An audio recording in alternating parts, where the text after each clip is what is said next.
All right, today we get into Sean's 10 or 12 day stay he had in New York City. He stayed in Queens, out in Brooklyn for a bit, did some sightseeing, all the nerd stuff during the day, and went to a couple games and got a good overall feel for what it's like spending that much time in New York City. He even ran into a couple funny situations on the subway, as one does.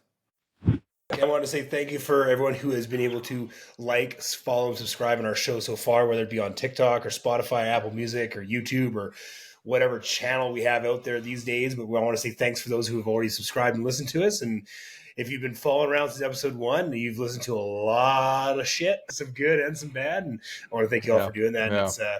it's very encouraging. I mean, we've only been live now, I think, for about a week or two, maybe less than a week, and we're already getting a lot of likes, and we're getting actual comments. We had one gentleman comment on an episode about recovery and going through, they're like not drinking as much and drugs and that kind of stuff. He's in that process right now, so our message actually spoke to someone and encouraged them to keep on with their process. And it's a very heartwarming thing when Yeah. just you sharing your life story and what you're going through can impact someone else's life in a very positive way. So we're very fortunate to have that so early in our show already. We read all the comments, so even if you're like, "Hey, I hate your stupid face," we love it. We appreciate it, and we will also be Yeah. checking those as well for topics and everything else. And we're happy to expand on anything we've talked about.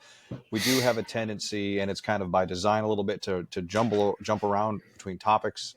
We do that on purpose because we feel like what some shows were lacking, where they would just speak specifically about a business topic or like a Mhm. life thing, and then they would have other stories would be separate from that. We didn't want that. We wanted to have a show that had a little bit of like dumb shit in it from the stuff that we do on our daily basis, daily lives, and then hopefully provide some business value as well. So we're happy to expand on anything. You'll notice in the titles and thumbnails, sometimes there's like 10 words crammed into that thing because we talk about so many different things. Yeah. Now, maybe that's the wrong way to go. Maybe we're playing it wrong. Maybe we're going to get penalized from the algorithms for that. But anyway, we're going to keep doing it.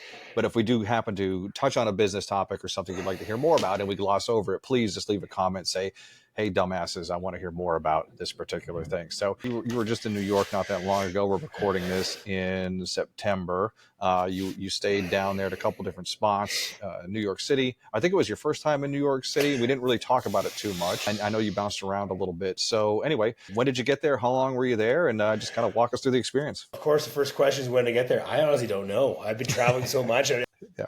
I think it was 3 weeks ago. I'm gonna guess it was September 3rd or 4th. We got, yeah, when did we do? No, because September. No, it would have been August. It would have been sometime in August. We were in New York. Yeah, because we've been since September. Yeah, September 4th. We got to Denver, and it's the 16th now. So the days are all over the place. But yeah, it was my first time ever in the East Coast of New York or East Coast of the United States. I've been seeing like Montreal, Toronto, Prince Edward Island, Halifax, Nova Scotia, in Canada, but I've never done any of the East Coast of the United States. Mainly because I grew up on the West Coast side of things, so Mm, fly all the way over there is a long distance, and I never really wanted to. But it yeah. was a really cool experience. I mean, I think the most surreal part was walking through, because New York is a very iconic city. It's Mm, in so many TV shows, and it's in so many movies, and you've seen it on TV for almost your whole life. So being in a place where you're walking, you recognize a building. I remember I saw this one high-rise building. I'm like, oh my god, that's where they filmed the TV or the Netflix show Suits. It's about lawyers in New York City. sure, yeah. So I saw the lobby with all the elevators where they always have all the scenes. I'm like, that's where they filmed that the Netflix series. Yeah. And then going to Central Park and seeing these places that you've seen in like Die Hard movies and Friends TV shows, and it was really like nostalgic being able to see it. Almost like it was a feeling of like familiarity. Like I've been here Hmm. before. Like you've seen so much of it. You almost know, like, oh, here's Wall Street, here's Broadway, here's Park Avenue. Like it's as if you've been there. But it was my first time there, so it was a really weird feeling. Because a lot of times when I go to a new city, I have no idea where anything is. I don't know the street names. I don't know the famous buildings. I don't know what parks they have there. It's all new to me. But going there, it's like I kind of knew my directions. Like, okay, Queens is over here, Staten Island's over there. Like I knew where places were, and I've never been there.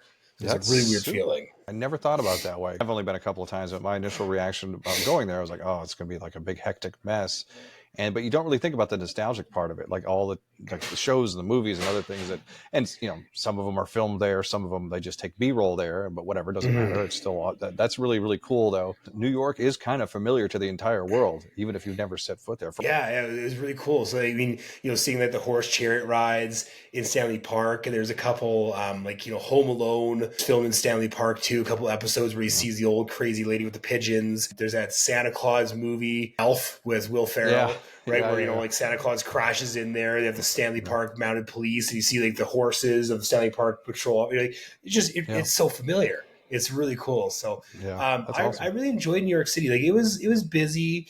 To get from, we were staying in Queens, right by MetLife, not MetLife Stadium. Maybe it was MetLife Stadium I think so. where the Mets play. So to get from there to downtown in Manhattan is like an hour and 20 minutes on the subway. So it's a Mm, long. It's yeah, like geographically, it's not that far, but because of all the stops and the people, it's a long time. So if you want to go into the city, it's a 3 hour round trip just in travel.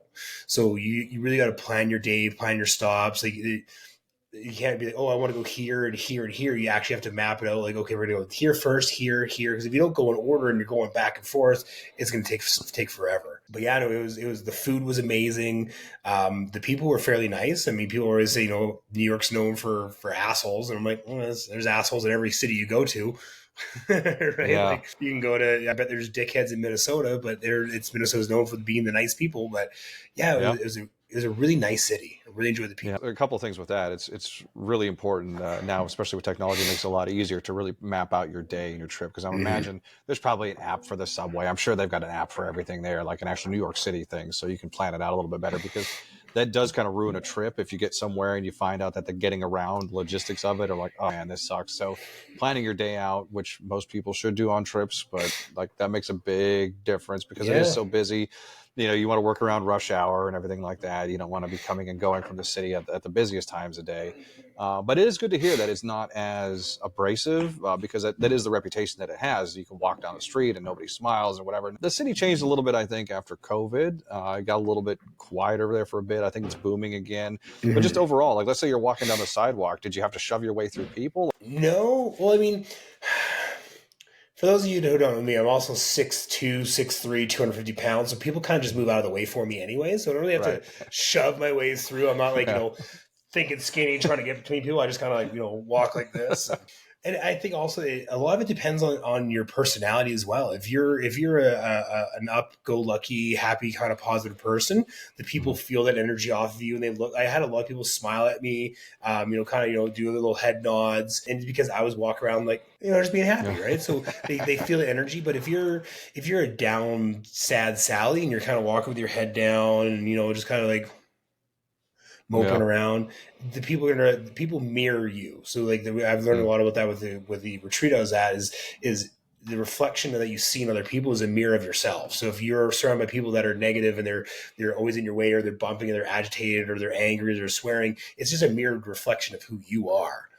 Right. Right. And a lot of times people, they don't like to understand. They're like, no, I'm not like that. So you're just in denial, but it's a reflection of who you are. So my experience was great because my energy, my positive outlook on life is usually pretty good and happy. So I don't really find myself encountering people that are, obviously you're going to run into people that are Mm. homeless, or they're agitated, or they're angry, or they want to do some harm on you. It's inevitable. You can't be like, well, it's a mirror of myself, I want to stab myself. Yeah. No, there's like that. But it wasn't that busy. It was overall pretty well done. And talking about mapping out your journey as well, is we use Google Maps a lot, and it's so cool. So you can like drop a pin where you want to go, and when you go for directions, you press the subway icon, and it Uh, tells you how far you have to walk to the station. Then it shows you an icon of what subway you have to take, and it tells you the name of the train you have to take as well, and the stations. Then it tells you how far you're going to walk to get on a certain bus. It tells you the name of that bus. So like it maps out by walking, bus, train, subway, walking, and maps it all out for you perfectly. Yeah. So anybody who's probably intimidated by the city or doesn't want to go, and one of their big reasons is they're worried about navigating, they're worried about being lost, or like not lost, but like they're just intimidated by the sheer size. What you're saying is that shouldn't be like a huge concern for them because the technology now will literally show you step by step where you need to go, what you need to do. If you need help, there's obviously we've got phones on us and everything else, but Yeah. so it sounds like Because that would be the big thing for a lot of people I know from the Midwest. But it sounds like you can literally plot your trip out, and it like holds you, takes your hand basically, and just walks you Yeah. through the whole thing. Walking through it, it's idiot proof. It's literally Mm. idiot proof. If you get lost there, it's kind of, I mean, there's a couple times, which actually is another nice point as well. There's a couple times where like I wasn't in numbered streets, because if it's numbered, you get like 78, 80, 81, Mm-hmm. 82. It's pretty simple, but they're names. So I didn't really know. You know, when you first get out of the building and you press GPS, it says walk this way, but it's trying to recalculate like where you are. It doesn't really know which direction you're going. And you could just start walking, and eventually it'll recalculate you and walk the other way. But I just looked over and I saw two police officers. Like, hey, excuse me, officers, like, which way is 77 or Dominion Street or whatever? Like, yeah, just go around. The police were so nice. They're very helpful. And again, I approached them like, like a, hi officers, how are you? Yeah. Right? Like I didn't come up to him like, Yeah. you guys. Like, wasn't looking sketchy as shit. Yeah. They knew you were Canadian as you approached. They could tell this guy's Canadian for sure. Oh yeah. Walking over like, oh hey there. Hey. Oh yeah. Well, so another good point about the cops here, and I think I mentioned this to you before you went, is it's one of the only cities in the U.S. where they actually have foot beats, they call them. So like you'll see cops standing, and if you look around, like every block or two, like there's a one or two of them there, and that's their job. Is like most cities, they ride around in the car. If you want to get a hold of one, they're probably like in a parking lot somewhere or running a call. Getting some donuts. Yeah. So they're not as approachable. But like in New York City, they're actually like some of them are assigned to walk around that block at any point. And I know you were in a lot of tourist areas, and of course you're a big guy. But at any point, did you witness any crime? Did you feel unsafe? I know you were there probably during the daylight hours, but was there any uncomfortableness at all? No, the only uncomfortableness I possibly could have witnessed was the classic New York subway train station crazies. Right, we had a couple. There's a couple people that were just like sleeping on the floor. There's one guy that was, I'm assuming it was, I don't know what drug makes you like sleepy again. It's not meth. It's I don't know. When they're like falling over and getting back up. Like fentanyl, heroin, any type heroin, of opioid. Yeah, he was like, he was sitting on the subway. Vodka. Yeah, but he was, like hunched over, and he kept like kind of falling. He didn't actually ever fall over, but kept kind of falling over and getting back up. We saw two fights on the subway. There was two guys in the actual subway train started arguing and yelling, and of course they're swearing at each other, and you can tell that they're uneducated people because the language they were using was like very, very poor mentality language, like calling people, I don't know, the F word, fag, agates and stuff like that, and, and gay, and like come on, man, like grow up. It's not a real swear word. Just immature. And then I saw another crazy incident where it was outside of the subway getting off. You're going through the exit toll things. And these two guys started yelling at each other, and then this girl got involved, and so then the guy like spit in the girl's face, and the other guy then punched the guy who spit, and like we're all like, what is going on? Like so that was probably the only like unsettling thing we found was your classic, morning, evening rush hour hostility on the subway, but above ground. So these are underground people, right? These are the underground crazies. The above ground atmosphere, never saw a problem. Never had any crime, never saw any robberies, no theft, no gun violence. Again, I'm sure it happens, but we didn't witness it. Well, it's part of the experience. So you can't go on the subway without somebody peeing on somebody or like spitting in somebody's face. When I saw the first fight, I was like, yeah, that's my experience. That's awesome. Well, how many days were you there for in the area, and then what hours of the days were you going and checking things out? Was it all different times, or I mean, I'm assuming you didn't have any like 4 a.m. nights like we used to do. Yeah, no. So we were there for about 10 days. We probably went into actual Manhattan 4 or 5 out of the 10 days. That's a lot. Because we did a lot of stuff. We went to the U.S. Open tennis tournament. Once we did a concert. We did Dierks Bentley and Nate Smith. And the second night we were there, then we did a New York Mets baseball game We went to a Russian dinner banquet on like the second to last night because my girlfriend's family and Mhm. she's Russian as well. So we did like a cool Russian banquet dinner. Yeah, like we mostly just did daytime activities. Like the nighttime stuff Sure. was like out of Manhattan at like the stadiums and the football fields and the tennis tournaments. But most of our like into New York. I think the only time we were there late was, I think it was a Thursday or a Friday night. We went to Times Square. We went to Times Square at nighttime because you want to see all the Sure. cool lights and the TVs and like it's like going to like Japan or Tokyo. I'd assume there's Mhm. lights everywhere. It's based on the fact that you were there for that long. So you actually did a lot of things there. You weren't just kind of like come in for a couple days, hit a couple bars, see a game, and left. You were there for quite some time, Yeah, we did 10 and so, days. yeah, no, that's awesome. Is there anything you wished you had done that you didn't get a chance to do? I mean, there's probably a couple things. Like, I mean, it's like I wanted to do it, but didn't really care that much. I wanted to Mm-hmm. go up on the Empire State Building, Mm-hmm. but the thing is, it takes like half a day to do it because the lineup is always crazy. It costs like Yeah. $50 or $60 to take an elevator up just to be up there and look up top. So I mean, like, I want to do it just because it's like a bucket list, but like I'm still trying to like determine, is it a bucket list because that's what I've been told you should do while you're there, or is it something Yeah. that I actually want to do? Yeah. Right. So it was like this, but I mean, like for those who watched the last couple episodes, I did engineering and architecture in university. So like, the design and concept of buildings really excites me. Looking at how they build certain bridges. And we went to the Manhattan Bridge and the Brooklyn Bridge, Mm-hmm. which is really cool. And I think the Brooklyn Bridge, I searched it up as well. The reason why it's so famous because it was the first ever cable suspended bridge in the world. Yeah. Steel cable bridge. Yeah, it was the first one ever built. It's amazing to see that kind of stuff. But yeah, I mean, the Empire State Building. I saw the Statue of Liberty, but we didn't take the boat over to Staten Island or whatever the island, not Staten Island, but Ellis Island. Yeah. Ellis Island. Yeah. So Yeah. I mean, um, one of the reasons too is because my girlfriend and her son, they've already done that twice before in the past, and Okay. they told me it's not really worth it. Like the amount of money it costs, and then like just it takes a whole day. It needs a whole day up. Yeah, for sure. So I mean, and again, just like I mentioned at the beginning of this podcast, I've seen the Statue of Liberty probably 3,000 times. Yeah. Right, I've already been there. I've been there in my mind.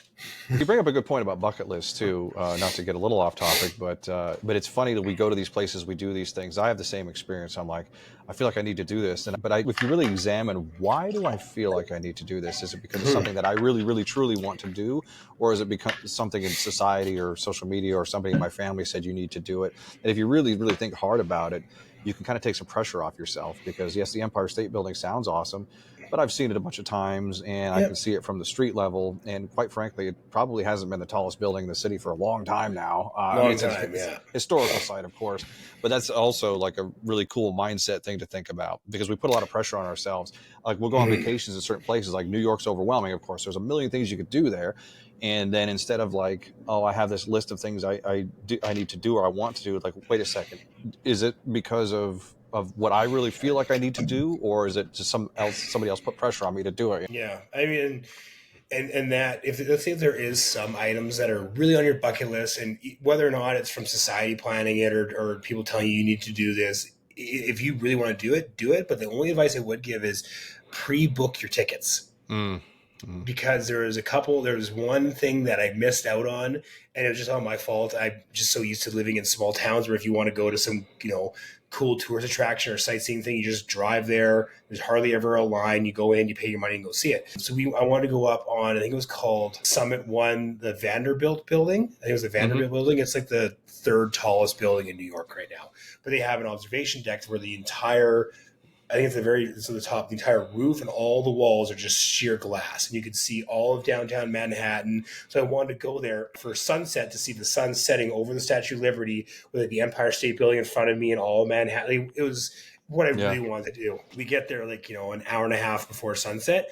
All tickets were sold out for that time for the day. Oh shit. Yeah. Yeah, and it was like a Wednesday or a Thursday. It wasn't even a weekend. It was just a random weekday. So, and of course, by the time we waited in line to find out, they came and told us there's no tickets. It was too late to try and find another tall building to reach sun. So I missed out on my iconic, New York City sunset photo that I wanted to do and just see it. So for really big, well-known touristy things, plan ahead, book ahead, and make sure you get to see it because doesn't matter what time of the year it is. Doesn't matter. I mean, this is even when kids were back in school at this point. it was a weekday, you would assume, again, you assume it makes an ass out of you and me, you would assume that there'd be time for it, but no, it was Yeah. all sold out. Now I know it's New York has a reputation for being super expensive. Did you find it to be kind of where you thought it was going to be? Were you shocked that it was like cheaper or more expensive? I think that the expensive part was definitely like accommodations, like even the hotels for, an average hotel was quite expensive compared to a lot of smaller cities. But for the food, for the most part, we found that the food was actually fairly well priced. The quality was great. We found a gluten-free restaurant because we're doing 75 hard. So my girlfriend's actually celiac. I think celiac is the term. And they're gluten Yeah, intolerant. that's the actual. Well, there's like Jessie, like my girlfriend. She's intolerant. Like she's not allergic, but she can't have it. Her face swells. You know what I mean? But Yeah. So there's different stages. There's like, and again, I'm going to butcher this. We're not doctors, people. We're not no. doctors. So apologize to anybody out there who's watching this who's like these guys are idiots. But yeah, there's a spectrum of like you could die from it all the way down to it messes up your stomach. But yeah, I know what you mean Yeah. though. So it's hard, and hopefully there's a lot of gluten-free options there. It is New York City by There's quite a bit, but we went to two restaurants, and like the food was just like mediocre at best. Like it wasn't. You think for mm, New York that, especially because there's so many options, that you yeah. have to stand out from the crowd. So usually like shitty restaurants don't survive, and we're like, why is this even still here? But we found this one place where it was like everything. They had gluten-free lasagna, and it tasted like real lasagna. Like the noodles, the pasta, it was Mm, so good. That meal was pricey because it was like a fine dining. I think it was an Italian family that came over from Italy, but then they started incorporating all gluten free because even though they're Italian, they couldn't handle pasta very well, so they just had to come up with like Italian recipes that still tasted like pasta but weren't. It was yeah, it was yeah. phenomenal. It's So the amazing what people do price when there's competition. Yeah, no, for sure. you'd think, but then we went to this one place where it was just flour, it tasted like mushy bread that wasn't. It had no texture to it. It was okay. I'm like a human carburetor. I tell myself I am. My girlfriend says I should stop telling myself I'm that. I should put. Mm, But I'll eat fucking anything. Like even yeah, if it's not same. that Yeah, good, I'm like, yeah, it's I bought it. Sure, yeah, I'll eat it. yeah, yeah, They're a bit more particular, which is good, yeah. right? Because they if it's not good, they don't put it in their bodies, which is where I'm striving to be. I want to be like that, so I'm not harping on that at all. Yeah. But yeah, it's definitely I lived a life where if it was served to you, you eat it. If it tastes like Yeah. shit, you're eating it. I've always said I'm like a goat or a cockroach. Like if the world went to shit right now, I could literally go eat out of a garbage and like I wouldn't like it, but I'd be fine. Oh, I could do Like it. a, I'd like survive. a dump, like a garbage dump. No, Yeah, that's interesting though. So prices were okay, like to be expected. As part of your travels, you were kind of taking your time and moving slow anyway. Is there anything you would go back for, or you feel like how would you rate the experience, I guess, as a whole? And would you go back if there was an opportunity to go back? yeah, I would definitely go back if there's an opportunity. There's some things that you can't see everything that you want to see there. Like if I go back, I would probably want to do, if I went back by myself or even with my family, I think I personally want to go see the Statue of Liberty up close. Hmm. Just it's something cool. It's iconic. I mean, it's a really nice gift the French gave to America. A lot of people don't know that it came from France actually. Hmm. But yeah, it's definitely enjoyable to go see, especially because there's always so much to do there. Like, I mean, there's always concerts and shows, and there's you go see hockey games and baseball games and football games. Like they have two football teams, two NHL teams, two baseball teams. Like they have. There's so much there, right? So there's always a home game almost every weekend. There's a lot of concerts, shows. The parks are really nice there. And I didn't feel like I overstayed because we weren't in Manhattan the whole time. We stayed in Queens for a bit. We were in Brooklyn for a little bit. So like we were switching hotels and we were staying in different parts of the cities where like when we wake up in the morning and we go outside for a walk, we're not in downtown congested traffic. We're, in like nice quiet neighborhoods with parks and little corner stores. So we didn't Sure. get really get tired and sick of it, which is really nice. Yeah. Yeah. Yeah, That was my I next definitely point. go back.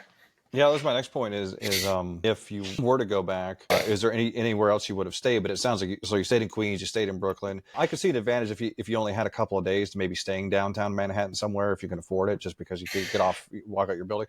But it sounds like you did a lot of things that were spread out too. Maybe there's Yeah. no perfect place to stay there because you just have to deal with public transportation anyway. Yeah, Uh, so we were fairly strategic where we stayed. We stayed when we flew into New York. Our first hotel was actually close to the airport that we flew in at. Hmm. So therefore, which is in Queens. So when we flew, is like a 20-minute Uber or whatever to the hotel, and then halfway through our trip, so about day 5, we then went to the airport, the JFK airport out in Brooklyn. So no matter what, we stayed close where our airports were, just so when it came time, I was thinking a couple of our flights were at like 5 or 6 in the morning, so it was Yeah, easy. It wasn't a long commute. Like if you're only there for a few days, I would suggest that, because the last thing you want to do is get off a flight and then you got to take a subway with all of your suitcases for an hour and a half into Manhattan, right? Or spend $250 on an Uber. So it's a lot better to stay out of Manhattan, I think, and then sure. venture in when you want to go. Or because the last thing you want to do is, like I said, get off a flight, and then especially the subway, it's packed. It doesn't matter what time of the day it is. Usually, if it's between 7 a.m. and 8 p.m., a 12-hour span, is going to be busy. So if you're there with all your carry-on, your suitcases, and it's just stay close to the airports. Speaking of that, I guess my last question would be, how were the airports? I mean, They got their shit. It was well laid out. I think both airports just went through major renovations. So it's all brand new inside. The terminals are nice. We went to the lounge a couple times, the Capital One Lounge. They're really mhm, nice there as well. The only weird thing that we'll actually say was we stayed at the Hyatt Regent JFK hotel right by the airport. mhm. So it's a brand new hotel. They got a casino there. It's the only first casino in New York. New York doesn't allow casinos. So it's the first casino that actually got a license there. They just don't have table Hmm. card games yet. But we were shocked that the hotel that's named the JFK Hyatt Regent Airport Hotel doesn't have a fucking shuttle from the airport to the hotel. So it wasn't connected to the airport. It was still down the street or down the way It a little bit. was 15-minute drive. Like I mean, Yeah, but they yeah, had they had yeah. a metro or subway that goes from the hotel to the airport. But even if you want, so from the hotel to the airport to drive was 9 or 10 minutes, I think it was. It was just down the road. To take Sure. the subway takes 40 minutes. Where you're at now in Colorado, like we've stayed at those hotels by their airport hotels, but they're like 20 Mhm. minutes away. But Well, they especially put that Denver. on there. Well, they do that for the SEO purposes because they want Yeah. people like, I want to stay at the airport hotel. It's like, fuck, it's like a half hour from here. But Well, yeah. anyway, but Especially still the love. Denver airport. There's one. I'll send you a skit. There's a Yeah. comedian who talks about the Denver airport. He's like, Denver airport is convenient for nobody. It is Yeah. in the middle of nowhere. Yeah. Yeah, yeah. Well, it sounds like you had a good time in New York and an overall positive experience. The prices were okay; they were to be expected. You didn't have any issues with anybody. Like you didn't have any like serious criminal activity other than the funny No, stuff, which we're all looking forward to see. I Did I had to miss stay in those anything? places. Anything else you want No, to I throw into this one? Yeah. think we're good on the New York trip. I mean, I know we can talk about. I don't know if we did my retreat much already. When we talk more about the retreat in California, Mhm. and then we can also do another podcast episode, obviously about the time in Denver we're here. And Yeah. actually, I'm going to be back in Mexico in 9 days, 8 days. Back in Mexico. Yeah, that feels like you've been gone from there almost as long as I have. Shit, you've been gone Oh for there god. forever. We got to talk about Denver a little bit. Hmm. I had my little trip downtown Detroit here that I want to get into because I was very pleasantly surprised by that. So we've got a few shows coming up that'll be about travel, but on top of that, we'll be sprinkling in our business stuff as usual. So we'll catch up with everybody soon and to be continued. All right, take care.